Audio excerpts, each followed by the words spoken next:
There is a global movement in the horror cinema scene that's growing on me. There have always been notable female horror directors, the likes of Anna Lily Armour, Jennifer Kent, Nia DaCosta, Mary Harron, Karen Kusama, the Stepsisters, and Mary Lambert. Even Oscar-winning director Kathryn Bigelow gave us a classic like Near Dark early in her career. Since my channel began, we have seen outstanding works from the likes of Ishana Night Shyamalan with The Watchers, Emma Tammi with Five Nights at Freddy's 2, Michelle Garza Silveira with The Hand That Rocks the Cradle, Natasha Kermani with The Dreadful and Abraham's Boys, Akasha Stevenson with The First Omen, Zelda Williams with Lisa Frankenstein, and Carrie Krause with Hold Your Breath. I'm not focusing on gender empowerment, but these talented horror directors had the nuance and the nous to bring us stories of female protagonists which intrinsically showcase the struggles of women on how the society wanted them to be in their places. The horror circumstances they found themselves in, whether supernatural or otherwise, was a conduit to exemplify this struggle. Doing a bit of research, it felt like In My Skin from French director Marina Divan started using psychological and body horror to tell disturbing tales of what female protagonists are willing to go through to maintain things like their beauty, like what Esther did in this movie. 14 years after Dawn Marpure, Divan's compatriot Julia Ducournau made the graphic body horror Raw about a girl's struggle to fight off hazing from her own sister and develop a taste of raw meat in a cannibalistic way. The movie signified the underlying sibling rivalry, especially from a prestigious family, and a coming-of-age story as well. Jill Gavakizian's The Stylist looks into how envy can be a sin that lead you into a cycle of bad decisions, while Carlota Pereda's Piggy provided a social commentary as old as time when a person's physical look was used as a barometer for her social standing, and what drove the protagonist to commit the crime she did was understandable. In Rose Glass' debut film Saint Maud, being pious is one thing, but obsessed with your faith, which slowly corrupt your brain and blind your judgment, sent our protagonist Maud down a slippery slope. Austrian duo Veronica Franz and Severin Fiala, who gave us the original Goodnight Mommy, brought The Devil's Bath in 2024, where in the 18th century Germany, Agnes was trying to find her place as a faithful wife and mother, but slowly losing her sole purpose in life and her sanity, when she was constantly be rejected no matter how hard she tried.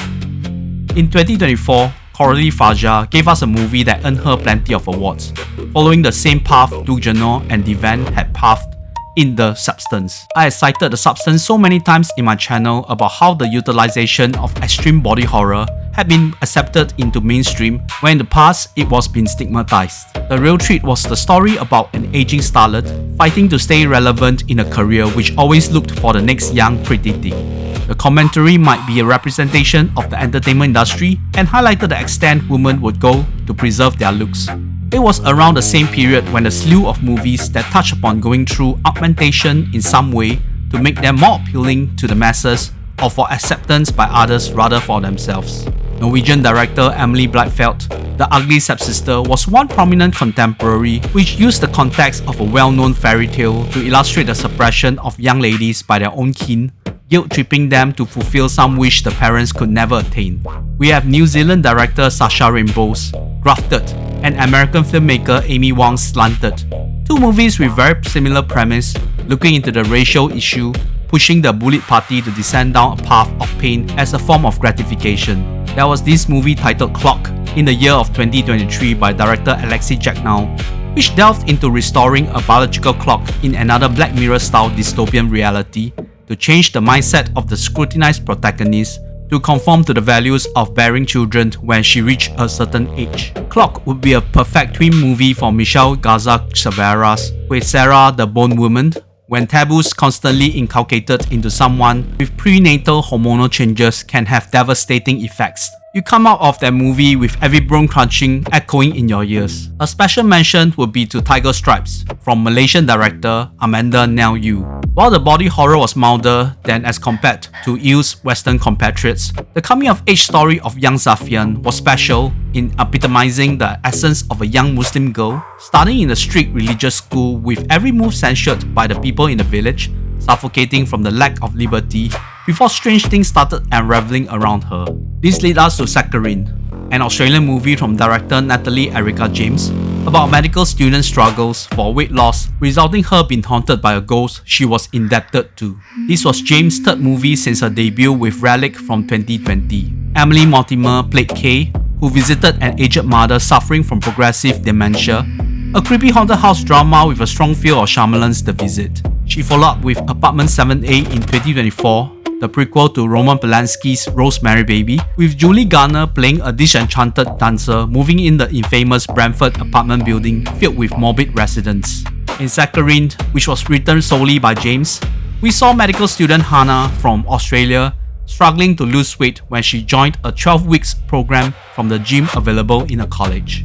She was motivated by the presence of the trainer Alanya, who Hannah had a crush on. During a pub crawl, Hannah met an old friend, Melissa, who looked like she had lost a lot of weight and regained a lot of confidence, something she was deprived of in school, and Hannah was the only one who supported her. To return the favor, Melissa shared her secret to her impressive weight loss success: a miracle diet pill. The way Melissa sold the pill, it was not hard for Hannah and the audience to feel that this could be one of those pyramid scheme selling scams.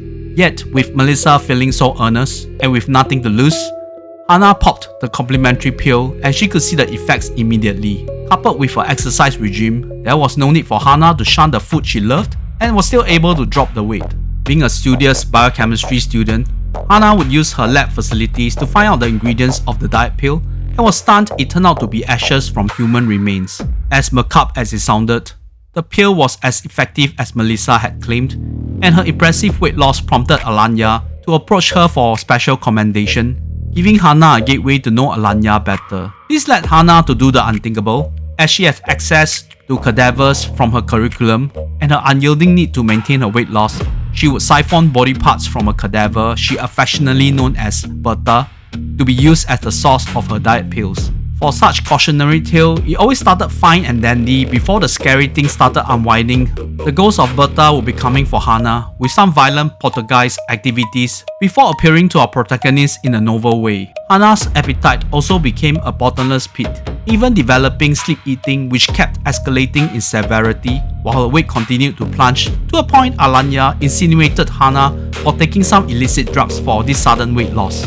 When Hannah's health also took a beating with cysts appearing in her stomach, as well as the ghost of Bertha started attacking people she loved, she decided to take matters into her own hands. Therefore, unlike most of the movies I have listed in this female directors' movement of entrapping their female lead characters in cycles of hell when they seek out for the forbidden, there was a strong supernatural essence in this plot. Using reflective surface of cutleries to locate the entity was refreshing. There were a couple of memorable scares from Bertha, including a scary dreamscape with the hefty weight of Bertha acting on Hannah, asphyxiating her to a near death. Another scene with Hannah finding herself in the huge body parts dumping point for cadavers when Bertha came aggressively for her.